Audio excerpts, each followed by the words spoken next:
So, my parents didn't believe in babysitters and, leaving us home with people they didn't know too well. They took us with us. So I grew up at the racetrack in Sled, and I couldn't help but, first off, wonder why these dogs would be motivated to pull me around. Why would they want to do this? So at an early age, I got to understand dogs more than most people would at my age. I always had dogs, even since I was a little boy, and not knowing I do now, but my first toy was a puppy, and my first word was dog. So I was probably destined to be a dog musher. And again, we had dogs ever since I was a little boy, and growing up with them, I got to understand them at an early age. Again, like, why would they be motivated to pull me around and do the things they do? So I had a pretty good bond with the dogs at an early age, but to be honest with you, I didn't want much to do with it because I got all the work part of it, and my parents were getting the benefits and all the rewards, and I got the leftover dogs that nobody wanted. I got all the chores that I didn't want. If I get in trouble, it was go clean the dog lot. So by the time I turned 18, I wanted as far away from this sport as possible, and I pursued a career in commercial fishing, which at that particular time, my oldest brother was doing well in this sport, and I couldn't help but brag about being his younger brother. And it just it dawned on me that the things that I really liked doing was racing dogs and being around dogs, but I had kind of an adolescent lifestyle at this point, and I was doing everything that I wanted to do that wasn't making too many people proud, especially my parents. And that's just the way it worked out. I get back into the dogs, doing it on my terms and my visions, and on the heels of that, I ended up in the damn hospital with cancer. And that was an eye-opening, experience for me. I was 30 years old and thought that I was going to pursue dog racing all of a sudden. I'm just getting back into it, and I get to the end of the finish line of my first Iditarod, and like most people who've experienced the Iditarod, they get to the end, they want to celebrate that accomplishment. Not me. I want to see a doctor, and that wasn't real comforting for my wife, because she knew that something was seriously wrong. But one of the things that pulled me through was my dogs. And my family was very supportive, but the dogs were the one thing that depended on me. My wife and kids could take care of themselves, so to speak, but these dogs depend on me, and I owed it to them, basically, to live. So anyway, I had dogs follow me to the hospital, and that was part of my treatment. And it helped me get over, the mental part of dealing with cancer. And it was a very emotional roller coaster ride for me. The highs and lows of cancer were something that I don't wish on anybody. But for me, it made me a stronger person.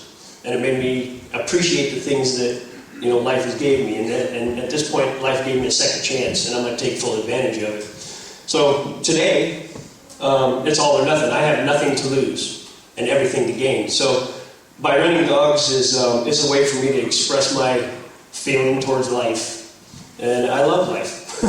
And I love racing dogs, and for me it's been a perfect combination. We've had some very standout, exceptional dogs along the way. Some people think it was completely by accident. And maybe it was. But for me it was no accident. Most people would think it was. I grew up in this sport. I'd seen what good dogs were in the 70s and the 80s when my dad and my brother were doing this sport.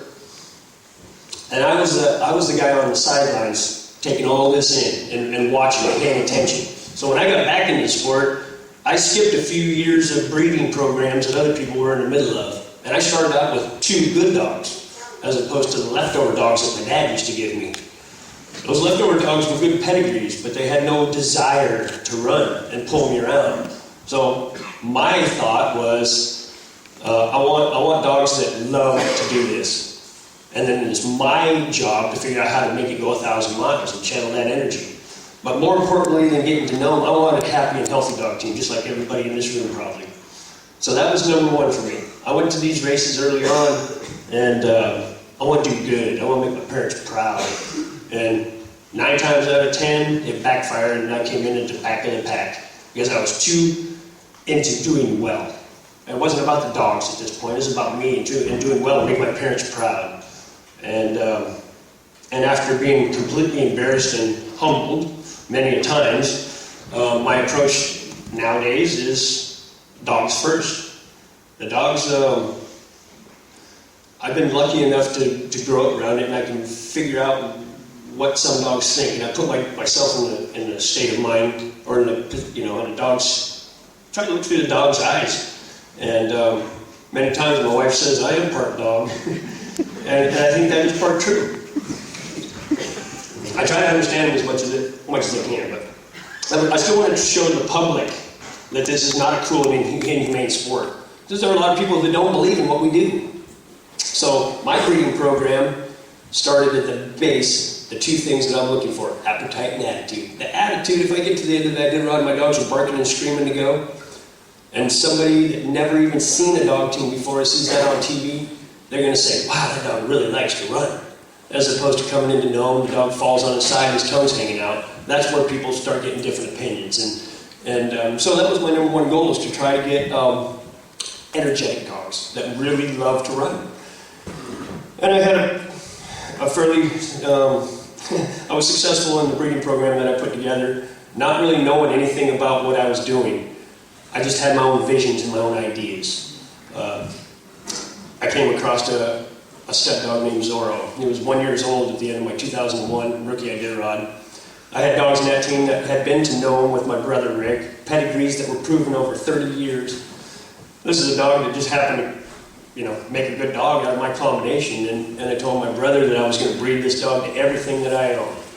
And he told me I was crazy, because this is a dog that didn't prove anything. The bloodline hadn't proven anything, and the dogs that did prove stuff, and years of winning and what have you, weren't my style of dog.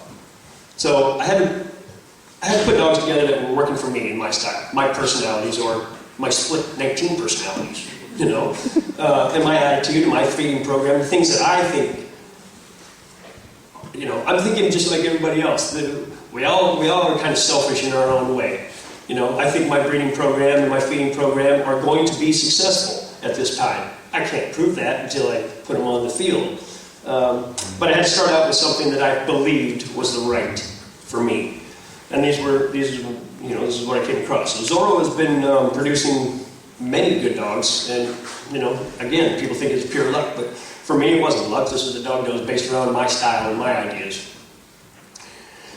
Unfortunately, it's like every other dog, he's getting old, and he's retired now. He got injured in a snow machine accident a few years ago in the sweepstakes race. It took him out of his career, but he still produces pretty good pups, which keeps us at the, keeps us focused on what we're doing, because I don't want to disappoint my dogs. I feel I'm trying to live up to their expectation now, and I feel like I'm the weak link in the bunch. But over the last few years, we've managed to put together a few, pretty solid front-end dogs, and they're becoming quite famous because of my race record.